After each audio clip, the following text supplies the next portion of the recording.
ఉల్లివల తాలింపు. ఉల్లివలను తాలింపు వేసుకోవడం. ఇలా కొంచెం నూనె వేసుకోవాలి. బాండి పెట్టి నూనె కాగాలి. నూనె కాగినాక పోపుకు జీలకర్ర, ఆవాలు, మినపప్పు వేసేయాలి. ఇవి కొంచెం దూరగా వేగాల.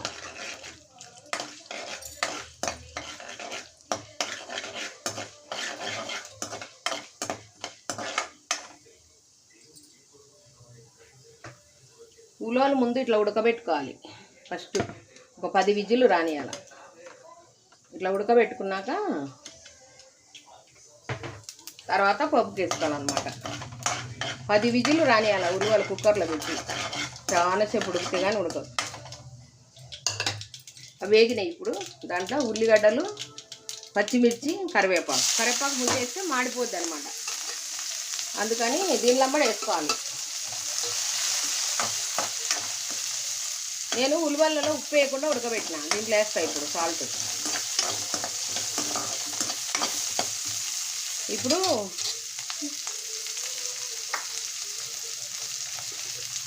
దీంట్లోనే సాల్ట్ ఉలవలకు తగినంత. మనం ఎక్కువ వేసుకోం కదా ఉలవలలో, గుగ్గులు కొంచెమే కదా, దానిలో తగినంత వేసుకోవాలి. సాల్టు, కొంచెం పసుపు వేసుకోవాలి. ఎక్కువ వేసుకోకూడదు, పసుపు వాసన వస్తాయి గుగ్గులు. వేసుకొని కొంచెం ఉదర ఎక్కువ వేగాల్సిన అవసరం లేదు. ఎర్రగా వేగితే రుచి ఉండవు గుగ్గులు కదా. మనం గుగ్గులలో ఇట్లానే వేసుకోవాలి. కొంచెం పచ్చి తగులుతుంటేనే టేస్ట్ ఉంటుంది తింటుంటే.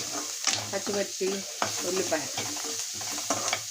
అట్లా కొంచెం సేపు 2 నిమిషాలు వేసుకోవాలంటే. వేసాక ఉడకబెట్టుకున్న ఉలవలు వేసేయాలి. వేసి బాగా కలబెట్టాలి. ఉప్పు వేసినాం కదా, వీళ్ళకి తగినంత ఉప్పు దాంట్లోనే వేసినాం, సరిపోతుంది.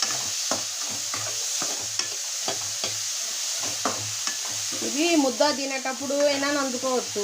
మనం ఉలవ కట్టు చేసుకుంటాం కాబట్టి దాంట్లో అందుకోవచ్చు. లేకపోతే మామూలుగా గుగ్గులు స్నాక్స్ కింద కూడా తినొచ్చు. చపాతీలో కూడా తినొచ్చు. మన ఇష్టం, మనకు ఎట్లా నచ్చితే అట్లా తినొచ్చు. ఒట్టి తినొచ్చు స్నాక్స్ కింద. మనం ముద్దలను అందుకోవచ్చు, అన్నంలోకి సైడ్ డిష్గా పెట్టుకోవచ్చు, చపాతీలో తినొచ్చు. మనకి ఏ విధంగా నచ్చితే ఆ విధంగా తినొచ్చు. అయితే ఈజీ ప్రాసెస్. మీకు నచ్చితే లైక్, షేర్, కామెంట్.